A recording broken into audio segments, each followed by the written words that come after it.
E aí, uma vez que nós já entendemos como se comportam as células neoplásicas malignas, nós conseguimos compreender essa imagem. Pelo fato delas sofrerem uma mitose, uma proliferação celular acelerada, acalorada, desmedida, desregrada, elas vão crescer muito rapidamente, elas vão se proliferar muito rapidamente. Ou seja, é um crescimento tão rápido e tão patológico mesmo, tão bizarro mesmo, nós vamos entender mais pra frente o porquê que é tão bizarro mesmo, que não dá tempo dessas células serem encapsuladas por uma cápsula fibrosa, tá? Beleza? Elas crescem tão rapidamente que elas não conseguem ser capsuladas. Não dá tempo do organismo criar uma cápsula de tecido fibroso para conter essas células. E digo mais, a literatura diz que em alguns tecidos, quando o corpo consegue fazer uma cápsula fibrosa, a célula consegue furar essa cápsula e se proliferar fora dela. Olha que negócio bizarro, tá? E esse mecanismo é o que nós chamamos. Eita pomba, calma aí, rapaziada, vai perdoando aí. É o que nós chamamos de metástase. Acho que todo mundo já sabe, né? Já ouviu falar na metástase. Isso aqui é a metástase. É uma coisa maluca. Bizarramente bizarra, galera. Tô falando sério pra vocês, hein? E é isso que vai fazer uma neoplasia ser chamada maligna. A capacidade que a célula tem de sair do local onde ela começou a se proliferar e ir para fora dele e se disseminar para fora desse lugar, tá? Beleza? Então aqui nós vemos uma tabela, né, que a literatura coloca para fazer a diferenciação entre o que seria um tumor benigno e o que seria um tumor maligno. Normalmente, nós chamamos o tumor benigno, né, o primeiro sufixo se refere ao nome do tecido, onde ele surgiu, mais oma, tá? Então, fibroma, lipoma, condroma, osteoma, certo? Fibroma, tecido fibroso, lipoma, tecido lipídico, né? Condroma, cartilagem, lembra dos condrócitos, osteoma, de ossos, tá? O maligno, ele recebe duas caracterizações. Para o parênquima e para o estroma. O que é parênquima? São as células funcionais de um tecido. Então, olha isso aqui, ó. Aqui tem uma célula. Aqui tem outra célula. Aqui tem outra célula. E aqui tem outra célula. Isso aqui é o parênquima, ou seja, é a camada das células, tá? O estroma é a base, tá? É essa região aqui embaixo, ó, é a matriz que sustenta as células. Então, esse tumor maligno, ele vai variar. Se ele atinge uma região de parênquima, né? A gente chama ele de carcinoma. Carcinoma. Se ele atinge uma região de estroma, nós chamamos de sarcoma, tá? Então vejam, olha a diferença. Obrigado, caminhão, tamo junto. Olha a diferença. Fibroma, benigno, fibrosarcoma, liposarcoma, condrosarcoma, tá? Leiomiosarcoma, tá? Agora olha essa daqui, ó, carcinoma. Carcinoma de células basais. Cistadenocarcinoma, carcinomas papilares, adenocarcinoma, carcinoma hepatocelular, tá? Beleza? Isso aqui é uma coisa muito formal, acho que eu não vou me ater muito a isso, vou até tirar aqui um pouco do zoom, vocês podem printar depois, dar uma lida ou pegam lá na literatura científica, beleza? Então aqui, em histologia, nós vemos isso acontecer, tá? Essa primeira imagem mostra um conglomerado de células, mas o foco aqui dessa ilustração é principalmente essa estrutura aqui, ó, bem delimitada, tá? Com várias células dentro dela. Essa daqui é a cápsula fibrosa, que eu tanto mencionei para vocês, tá? Vejam como ela circunda essa nova massa de células.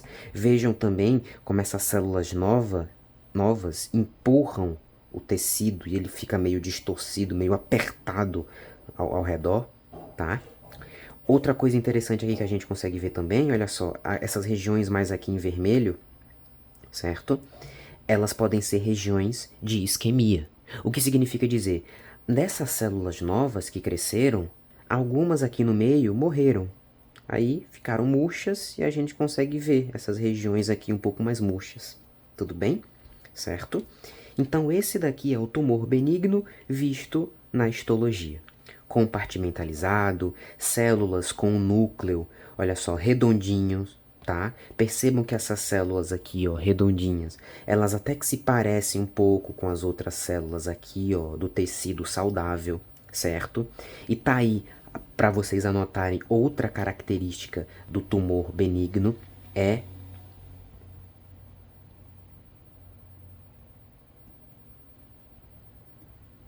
a diferenciação celular. Eu não sei se todo mundo sabe exatamente bem o que significa diferenciação celular, mas eu vou aproveitar para explicar agora. Tudo bem? Lembra, obviamente você não vai lembrar, quando você era só uma maçaroca de células? Lá depois que o espermatozoide fecundou o ovócito secundário? Vocês lembram disso? Essa massa de células são todas iguais, tá? Só que conforme o crescimento do embrião acontece, chega um momento que essas células, que são todas iguais, precisam assumir funções diferentes. Essas células aqui, que no início do desenvolvimento do embrião são todas iguais, elas precisam sofrer um processo que nós chamamos de diferenciação celular, que é quando cada uma delas recebe uma função específica. Elas não são todas iguais? Pois agora, essa daqui vai dar origem a um neurônio. Essa daqui vai se diferenciar das demais e vai dar origem a um enterócito, uma célula de intestino. Essa daqui vai dar origem a uma célula do epitélio respiratório. Essa daqui vai dar origem a um hepatócito, tá? Essa daqui vai dar origem a um astrócito. Caramba, ficou horrível, tá? Um astrócito, vou ter que desenhar ele assim, né? Beleza? E aí sim, o nosso corpo vai se desenvolver, tá? Nós temos células para tudo. Para o cérebro, para o pulmão, para o fígado, para o intestino. Só que em algum momento, no caso quando nós éramos só um embriãozinho, essas células eram todas iguais. A partir de uma dada semana de gestação, essas células se diferenciam umas das outras e assumem funções específicas. Quando essa célula se diferencia num neurônio, ele vai ser neurônio para sempre. Quando essa célula se diferencia e se torna um neurônio, ela vai ser um neurônio para sempre. Tá? Esse neurônio aqui pode morrer, pode dar origem a outro. Ah, mas como assim ele vai dar origem a outro? O neurônio não se regenera, que não sei o que. Pois é, você não estudou direito. Neurônio olfatório e da retina se regenera, tá? Mas o que eu quero dizer com isso é que uma vez que aquela célula embrionária, que, plot twist, como é o nome dela, adivinhem, célula tronco. Quando uma célula tronco se diferencia num tipo celular, ela vai ser aquela célula para sempre. Ela não volta, né, obviamente, ao estado tronco. Se fosse assim, nós seríamos imortais, né? Se fosse assim, quando a gente era adulto, voltaria a ser um embrião, depois nasceria de novo, ficaria nesse looping. Que nem uma água-viva, né? Eu esqueci o nome dela, mas tem uma água-viva que consegue. Ela fica velha, depois ela volta a ser um embrião, depois fica jovem de novo. E isso vai acontecer para as outras células, tá? Quando essa célula tronco aqui se diferencia no enterócito, ela fica sendo um enterócito para sempre. Enfim, cada um recebe uma função dentro da firma. Isso que é uma diferenciação celular, beleza? Além da cápsula fibrosa, que foi a característica que eu falei para vocês, outra característica de tumores benignos, além da cápsula fibrosa e além de uma proliferação celular lenta ou até mesmo que parou de acontecer, outra característica dos tumores benignos é justamente a diferenciação celular. Ou seja, as novas células que cresceram desordenadamente, mesmo que tenha sido um crescimento desordenado e que o DNA tenha algumas mutações, essa célula é diferenciada, ou seja, ela parece com a célula do tecido saudável. É como se ela fosse uma célula saudável, uma célula normal. Veja, o núcleo é redondinho, parece com as outras células. Elas, inclusive, mesmo que sejam umas células neoplásicas, elas, inclusive, conseguem funcionar, tá? Só imaginar. Imagine que esse tecido aqui que a gente está olhando seja um tecido que produz um tecido de tireoide. Não é, tá? Mas imagine. Isso aqui é um tecido de tireoide. Essa célula aqui, ó, fora da cápsula, é uma célula saudável, tá? Que por ser saudável, ela produz os hormônios tireoidianos, o T3 e o T4, né? A triodotironina e a tiroxina. Essa célula aqui de dentro, ó, que é neoplásica, que tem que teve um crescimento celular desordenado, ela é diferenciada. Ela parece com a célula saudável. E ela parece tanto de modo que essa célula aqui também pode produzir os hormônios T3 e T4. Tá? Beleza? São células diferenciadas. Células que se parecem com a saudável. Logo, elas têm as mesmas funções da célula saudável. Tá? É isso que acontece. Beleza? Agora, meu nobre, olha isso aqui. Olha esta pomba, meu nobre. O que nós vemos aqui, senhoras e senhores do meu brazuca, é um corte histológico de uma região de tumor maligno, tá? Quando nós olhamos de cara para esse corte, nós identificamos as bolinhas, né, que são as células, e dentro das bolinhas, as regiões mais roxas, que são o núcleo, né, e seu respectivo nucleolo, nós identificamos uma variedade de células. Elas não se parecem, tá? Essa aqui, ó, não tem nada a ver com essa. Essa aqui tá num formato meio assim. Calma aí que esse traço tá muito grande. Problemas técnicos, pessoal. Aguenta aí. Pronto, eu vou deixar assim. Não, ficou pequeno demais, caramba. Não, sei não, cara. Aí, 11. Essa célula aqui não tem nada a ver com essa. Que não tem nada a ver com essa aqui, ó. E essa daqui é pequenininha.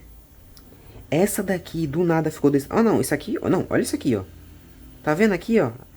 No meio, na região equatorial, os cromossomos aqui na região equatorial, ó, sendo separados, aqui os centríolos, ó. Essa daqui tá na divisão celular descontrolada, ó. Muito bom, cara. Quer dizer, muito bom não deveria nem estar rindo.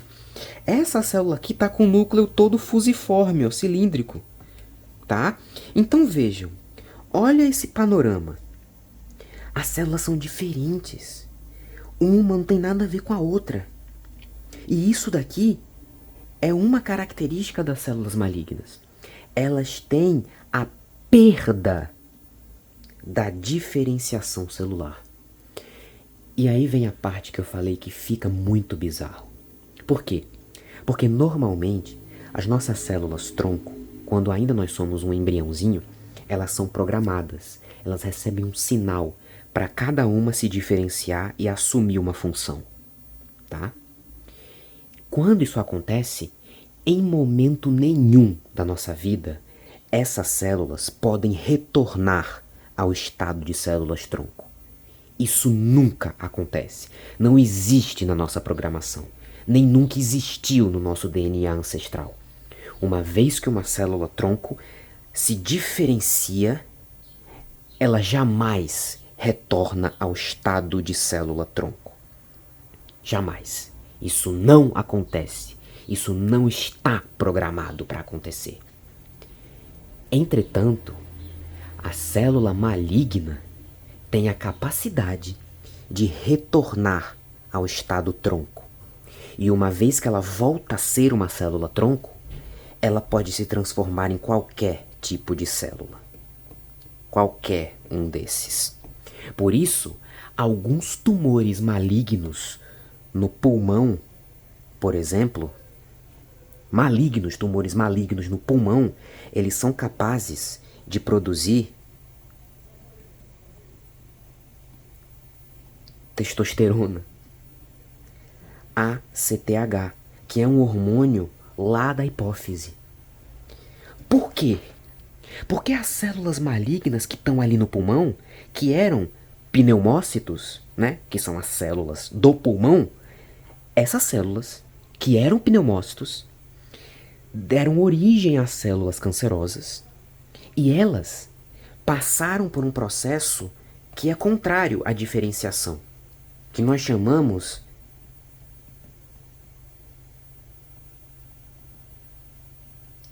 de um processo de desdiferenciação.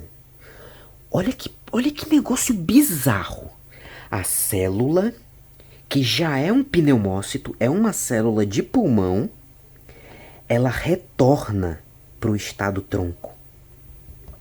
Uma vez que ela é tronco, ela pode ser qualquer uma dessas células. E aí ela pode virar uma célula de hipófise, que produz um hormônio hipofisário no pulmão. Isso é muito bizarro, tá bom? O câncer é uma das coisas mais fascinantes para mim, logo abaixo de neurofisiologia, porque é como se você estivesse acompanhando um vilão. Você está acompanhando aqui um processo que é completamente desconhecido da nossa árvore evolutiva. As células cancerígenas podem ser aquilo que naturalmente não foram programadas para ser. E eu pergunto, o que programa elas para não serem o que foram programadas para ser? Isso é bizarro, tá bom?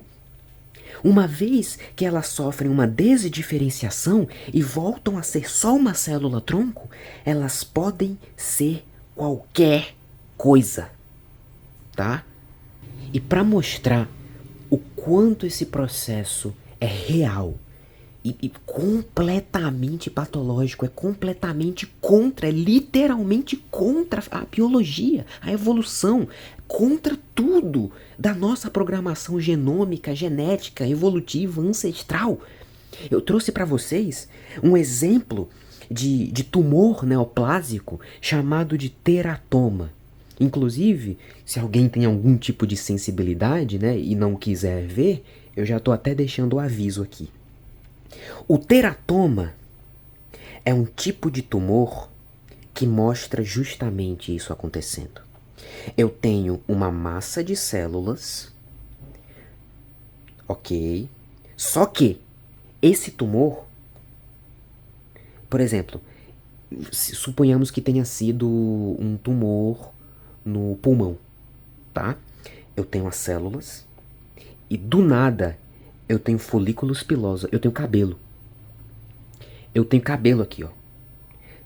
Ou seja, a célula que voltou para o estado tronco se diferenciou num folículo piloso e fez nascer pelo. E não para por aí não. A célula desdiferenciou, voltou a ser tronco e se diferenciou e deu origem a dentes. Dentes. E aí, os teratomas são esses tumores que quando a gente abre ele e vê por dentro, ele tem cabelo, dente, ele tem escamas, porque a célula desdiferenciou, virou uma região de epitélio. Pode ter um pedaço de queratina parecendo unha. Cara, isso é muito bizarro, é completamente contra a nossa lógica evolutiva, é completamente contra tudo o que nós sabemos sobre DNA. Cabelo, osso, dente, olha essa anarquia celular. A célula volta ao estado tronco e se transforma em qualquer tipo de célula que ela não foi programada para ser. Isso é terrível, é catastrófico. E pelo fato delas continuarem se proliferando sem aqueles genes que a impedem de fazer isso, ela só vai gerar mais e mais e mais e mais e mais células. E isso é ruim? É totalmente ruim, porque nós sabemos que as nossas células precisam de ATP para sobreviver. Essas células cancerosas também precisam de ATP. Só que como elas se reproduzem numa velocidade muito, muito, muito mais rápida do que as nossas células saudáveis, elas vão começar a competir por ATP. As células cancerosas vão roubar muito mais ATP para elas do que para as nossas células saudáveis. E aí as nossas células saudáveis vão morrer, porque nesse ambiente ecológico, né, de competição, as células cancerosas são a maioria. Elas se reproduzem muito mais rápido e estão em muito maior quantidade do que as células normais. Tá? O nosso corpo literalmente se transforma num ecossistema, se transforma num ambiente ecológico de competitividade. Essas células competem pelas nossas. Elas vão literalmente competindo, sugando os nutrientes e literalmente aniquilando as células saudáveis.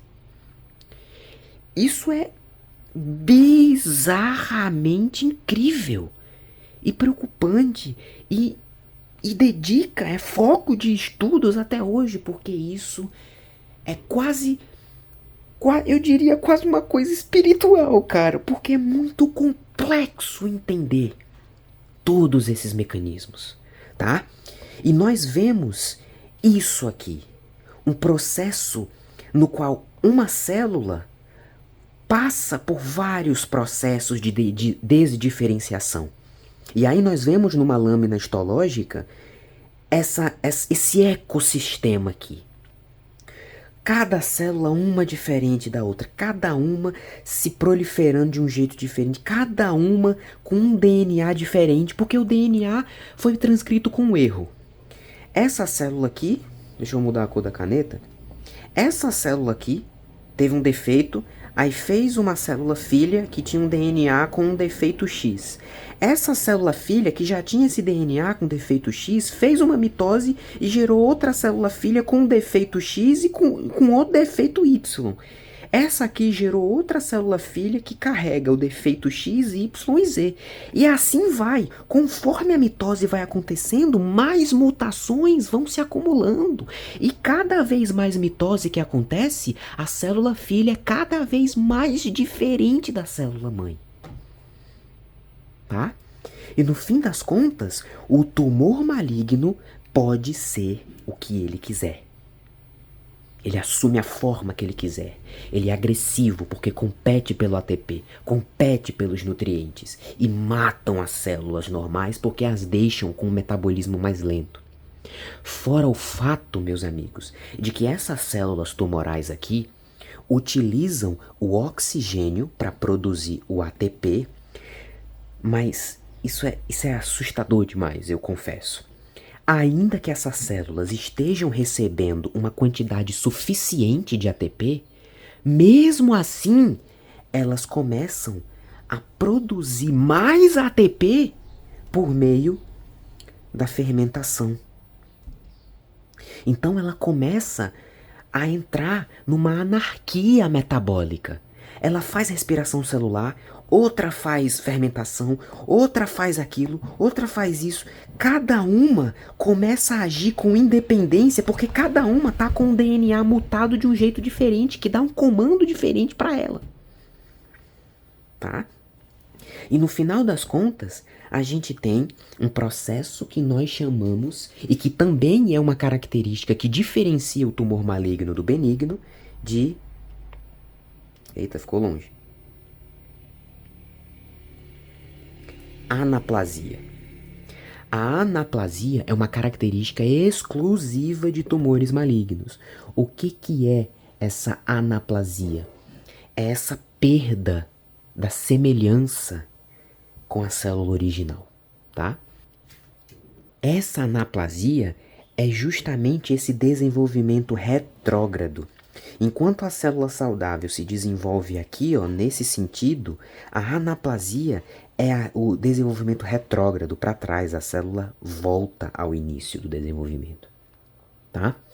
Por essa razão, quando o patologista pega lá aquele pedaço de tecido da biópsia, coloca lá no microscópio para observar isso aqui, ele vai tentar identificar isso. Se aquela célula é diferenciada, é bem diferenciada, que seria um bom sinal, porque significa dizer que ela parece com a célula saudável, tá? E lembram que eu falei para vocês que uma vez que a célula está diferenciada, ela não volta mais a ser tronco? No tumor benigno, a célula neoplásica ser bem diferenciada é bom, porque se ela já está diferenciada, acabou, ela não volta mais a ser tronco, tá? Então, a diferenciação celular é uma característica benigna encontrada nos tumores. É isso que o patologista vai procurar lá. Ele vai olhar para a célula do tumor, ver o tamanho dela, a coração dela, né? Eles usam corantes específicos para analisar o que tem dentro do citoplasma, se está produzindo o hormônio que deveria produzir, e vai comparar ela com a do tecido.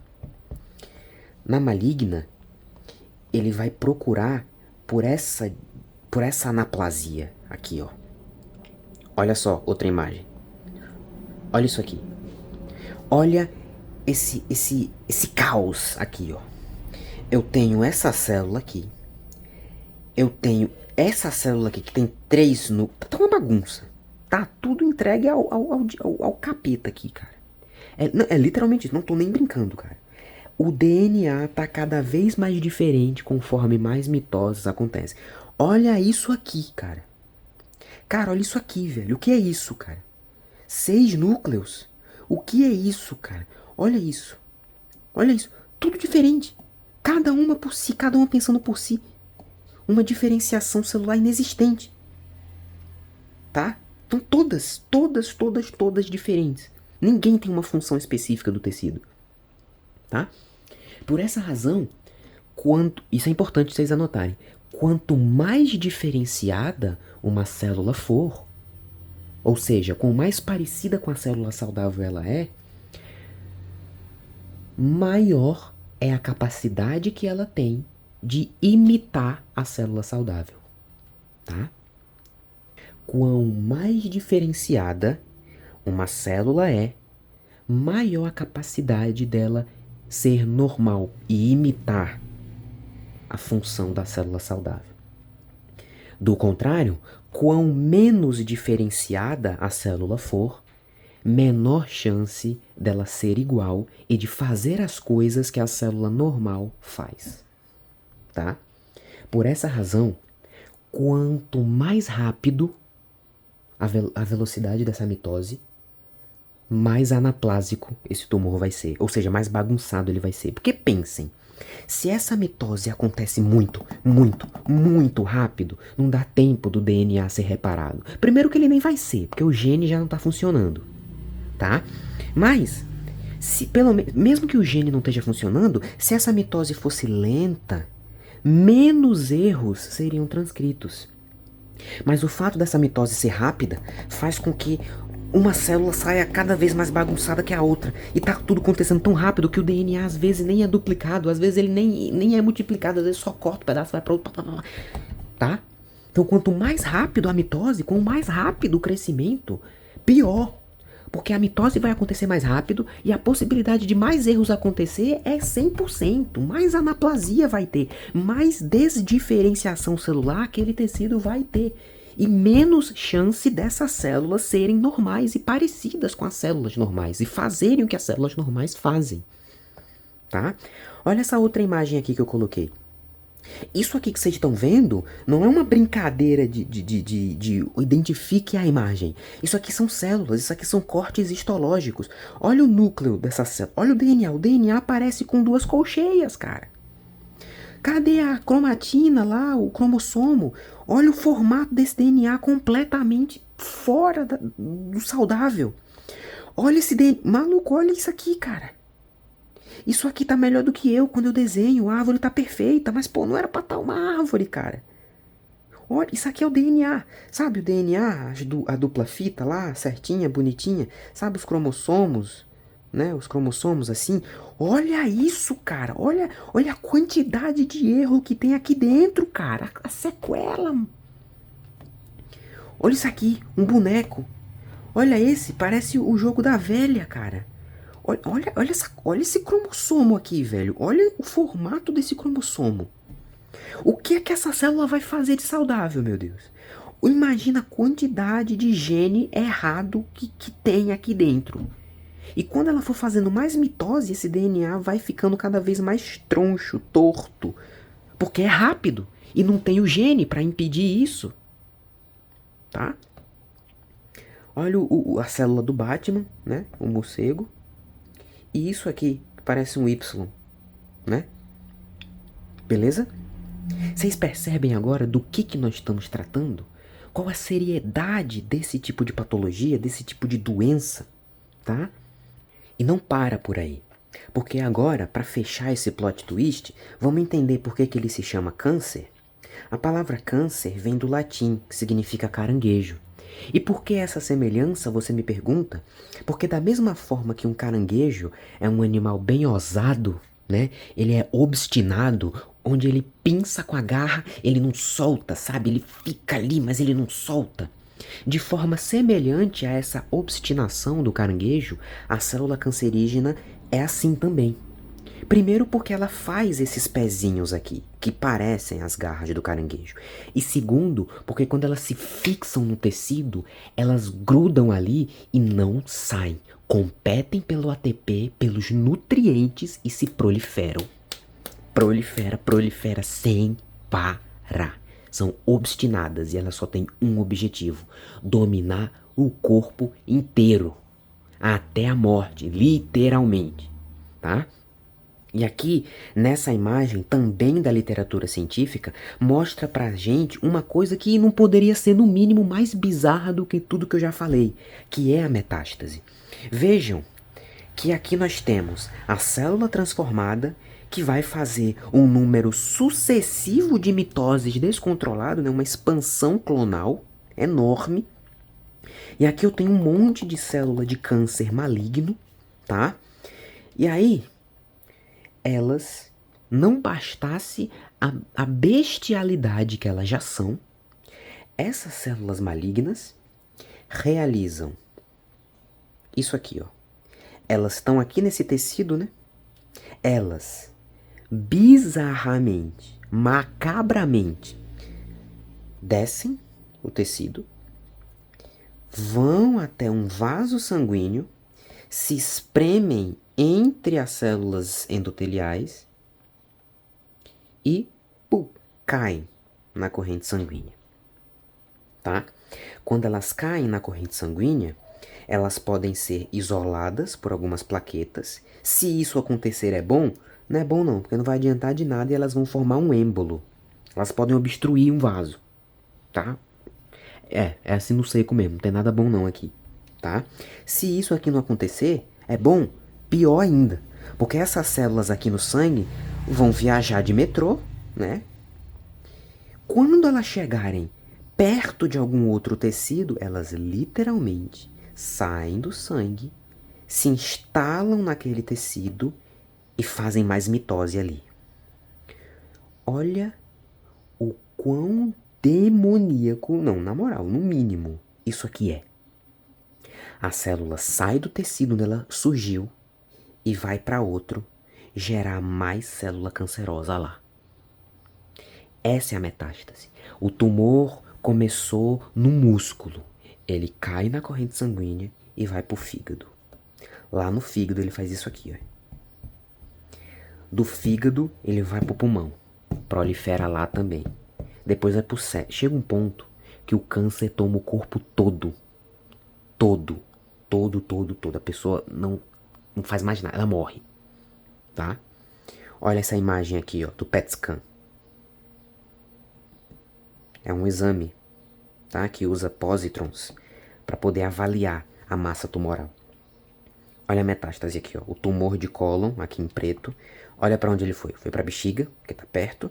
Foi lá pro rim e pro fígado. Por que para esses dois órgãos específicos? Porque o fígado e os rins são os órgãos que mais recebem débito cardíaco, tá? Então olha só. Uma célula só, uma. E vocês sabem que uma célula é invisível a olho nu. Uma célula só chegou no rim. Olha como tá. Já tá literalmente visível no exame. Olha isso aqui. Meu irmão, pra tá desse tamanho aqui, ó. Olha o tamanho disso aqui. Uma célula só chegou aqui. Já tá assim, ó. Isso é metástase, tá? Isso aqui é a metástase. E isso mostra a obstinação, a ousadia do câncer. É como...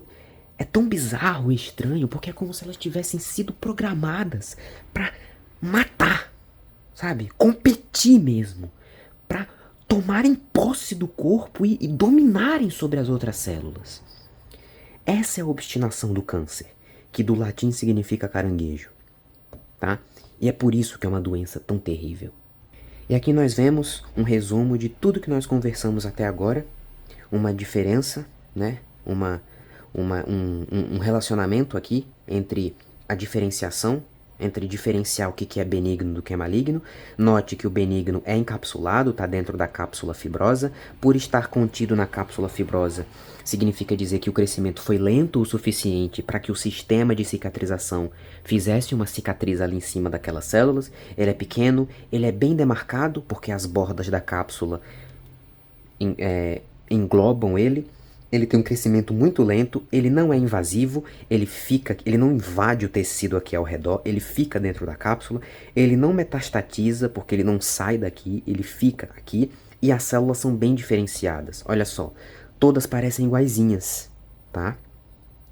Já o tumor maligno, ele é muito grande, mal demarcado, ou seja, não tem uma borda que nem o benigno, porque ele se espalha muito rapidamente.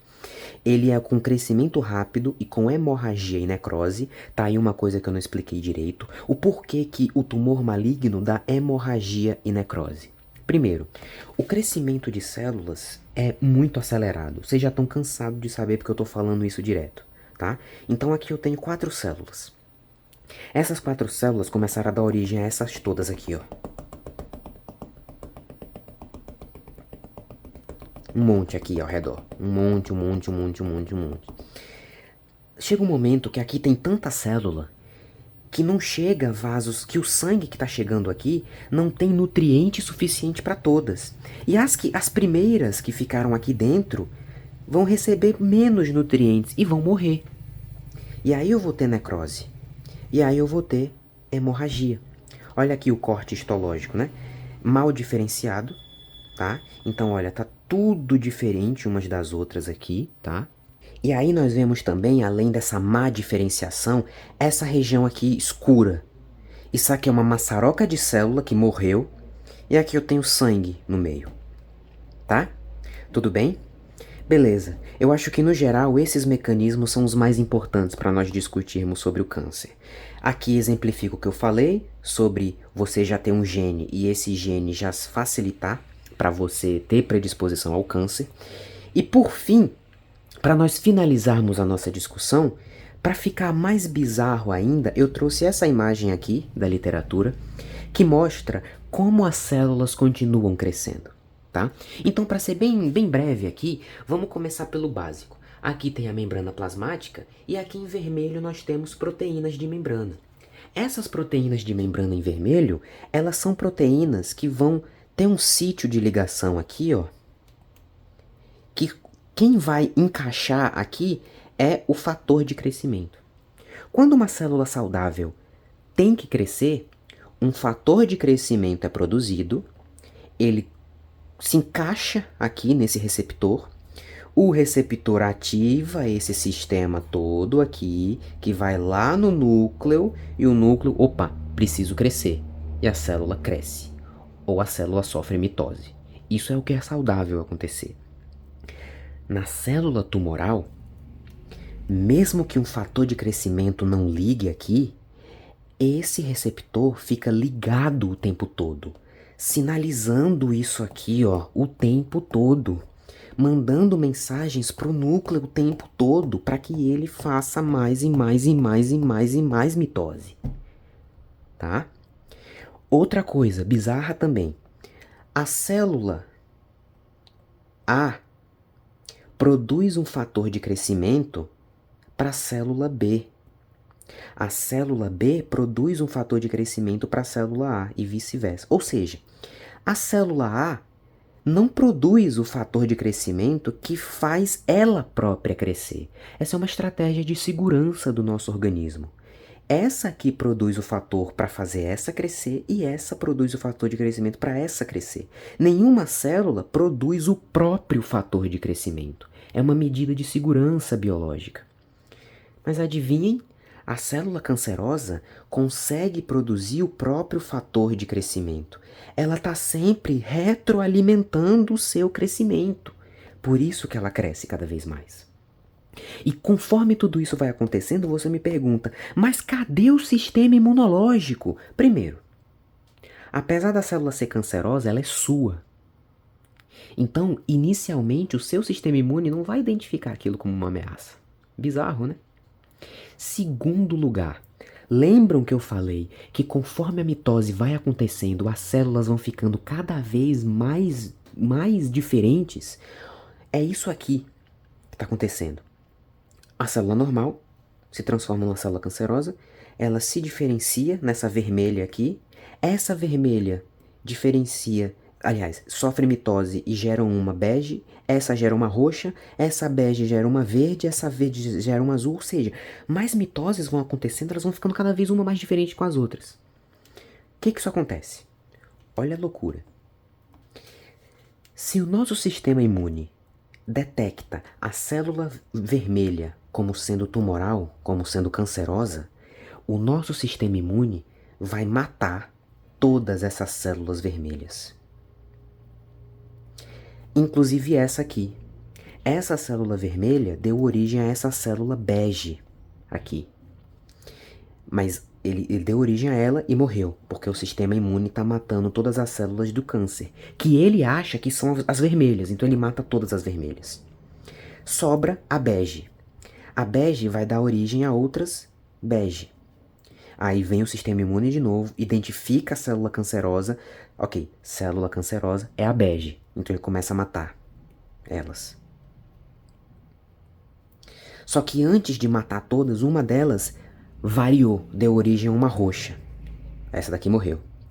As roxas vão ser mortas também. A bege gerou uma roxa e gerou uma verde. A roxa morreu todas. O sistema imune identifica a verde como sendo cancerosa e mata ela. No final das contas, a verde deu origem a uma azul. A azul, no meio daquele tanto de divisão celular errada, por alguma coincidência aleatória, essa célula azul tem um gene que é resistente ao sistema imune. E aí o que você acha que vai acontecer? As células imunes aniquilaram todas essas e só sobraram as que têm uma resistência ao sistema imune. Então, eu vou ter, meus caros, uma seleção natural. Caramba, isso é muito bizarro. O sistema imune próprio, tentando combater o câncer, vai matar as mais fracas e deixar as mais fortes. As mais fortes vão se multiplicar e as filhas serão tão fortes quanto aquela.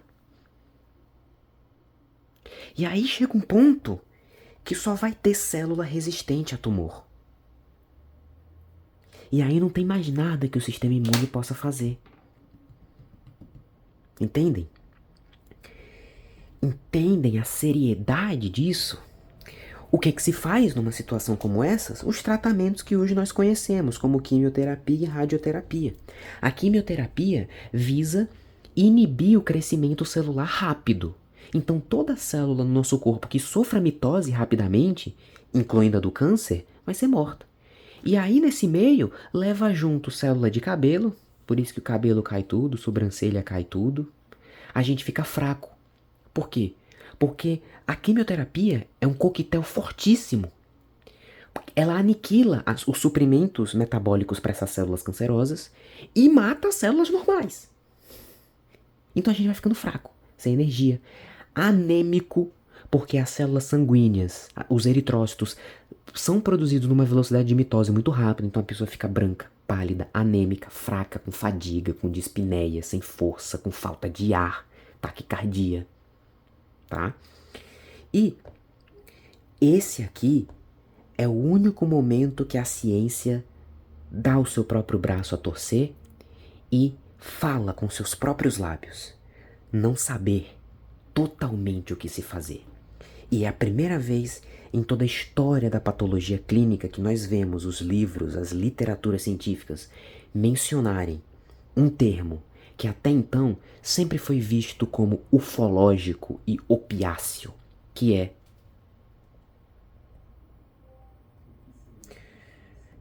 o milagre. Numa situação como essas, até a própria clínica evidencia e confessa que, para que um tumor com esse nível de complexidade metabólica e anaplásica se resolver, somente um milagre. Tá? Então, com isso, nós entendemos, ainda que muito superficialmente, os mecanismos que favorecem e que possibilitam o câncer acontecer. Esse é um tema que merece muita discussão e que até hoje gera investimentos e mais investimentos bilionários de pesquisa científica, de pesquisa imunológica para tentar refrear a evolução do câncer. Até hoje, sem 100% de sucesso. Mas enquanto ciência, nós continuaremos tentando fazer alguma coisa, porque acima de tudo, o objetivo é aliviar o sofrimento humano. Dito isso, nós entendemos o quão é importante, enquanto os profissionais da saúde, entendermos as condições do paciente e respeitarmos o fato de que é uma situação delicada, porque nem nós entendemos direito o que está acontecendo, e acima de tudo, prestar um cuidado humano, respeitoso, um cuidado que respeite o paciente do jeito que ele é, e oferecer a ele as condições humanitárias mínimas que ele merece, para que, se ele não for curado, se ele não for uma boa vítima de um milagre, ele tenha uma vida digna e uma morte com uma dignidade. Eu espero que vocês fiquem bem, continuem sempre buscando conhecimento na medida certa, do jeito certo, com equilíbrio e muito obrigado. Até a próxima.